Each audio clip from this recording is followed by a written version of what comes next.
The waiting room smelled like disinfectant and old coffee. The kind of smell that settles into your clothes and stays there even after you leave. Like, comment, and subscribe Huna Stories for more stories. I saw my son before he saw me.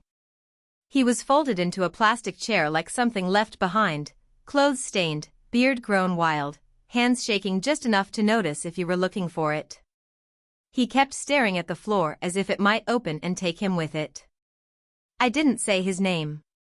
He looked up anyway. Red eyes, not crying. Pasted that stage. "Where's my granddaughter?" I asked. He swallowed, tried to speak, failed once. "They won't let me see her. 3 weeks sick, 3 weeks hospitalized, 3 weeks of doors closed, and security threats." The maternal grandparents had filed something. Allegations, words chosen carefully, just clean enough to sound legal, just dirty enough to destroy him. "If I go near the room," he said, "they said they'll have me arrested." I listened, nodded once. Then I walked past him. No comfort, no promise, no explanation, straight to the nurse's station. I reached into my coat and pulled out a single document, folded, worn at the edges, signed years ago when no one thought it would matter. I slid it across the counter. "Please read this," I said. 10 minutes later, hospital security was moving with purpose. While they worked, I stood still, perfectly still. I had learned years ago that stillness unnerves people more than shouting ever could. This wasn't the first time my son had been erased. After the divorce, his ex-wife's parents stepped in like benevolent gods. Money, lawyers, soft voices in hard rooms. They painted him as unstable, directionless, a risk. They didn't mention the nights he slept in his car to stay close to his daughter. They didn't mention the child support paid early, always early. They mentioned depression, missed work days, a raised voice during an argument, carefully selected moments, edited truth. I believed them once. I believed them once.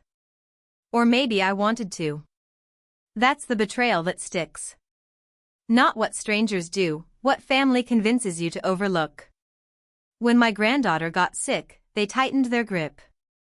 Hospital access restricted, legal letters sent, emergency custody petitions filed out of concern. Concern is such a useful word, soft, painless, deadly. My son never fought back. He waited, trusted that truth would matter. Truth is slow. Power isn't. I had prepared for this long before the waiting room. I requested records. Quietly, I listened more than I spoke. I paid attention to who interrupted and who avoided eye contact. I discovered the missed medication doses, logged but unsigned. I noticed the nurse who always deferred to the grandparents, the one who never met my son's eyes. I found the old document while cleaning my desk one night.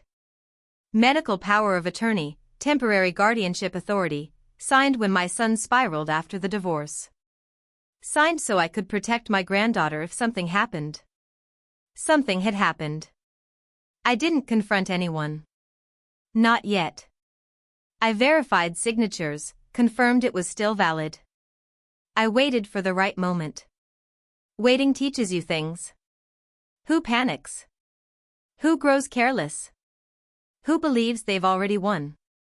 The grandparents believed that they laughed too loudly in the hallway, talked about next steps, spoke of my son as if he were already gone. I kept my voice even when I finally spoke to hospital administration.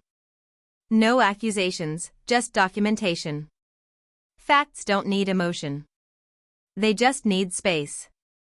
The head nurse read the document twice, then a third time. Her mouth tightened. She excused herself. When she returned, security followed.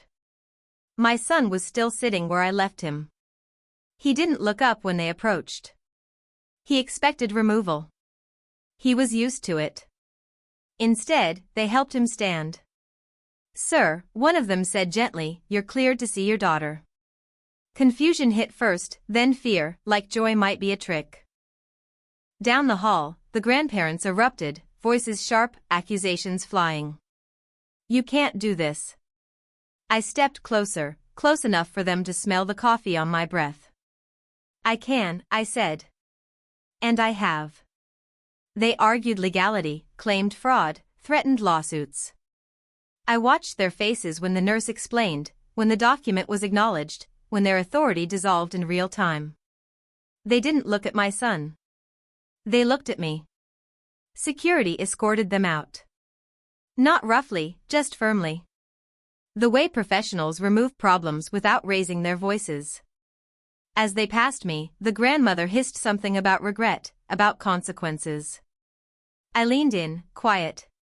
Tomorrow, I said, I'll be filing a report about the medication logs. Her face changed. Not anger, fear. I straightened and stepped back. No drama, no victory speech. My son went into the room alone. He needed that moment without me watching. I stayed in the hall, listening to the machines breathe. Revenge isn't loud when it's done right. It's administrative, permanent, exact. I saw my granddaughter later, pale, sleeping, alive. That was enough. My son didn't thank me. He didn't need to. Gratitude can feel like debt. I didn't want that between us.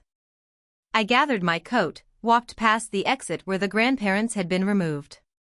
Past the waiting room, past the chairs where people sat, hoping someone else would save them. No one saves you. You prepare. You wait. You act. As I stepped outside, I felt lighter. Not because I'd won, because I no longer cared how they suffered. And that was the moment I knew they never had power over us. Thanks for listening.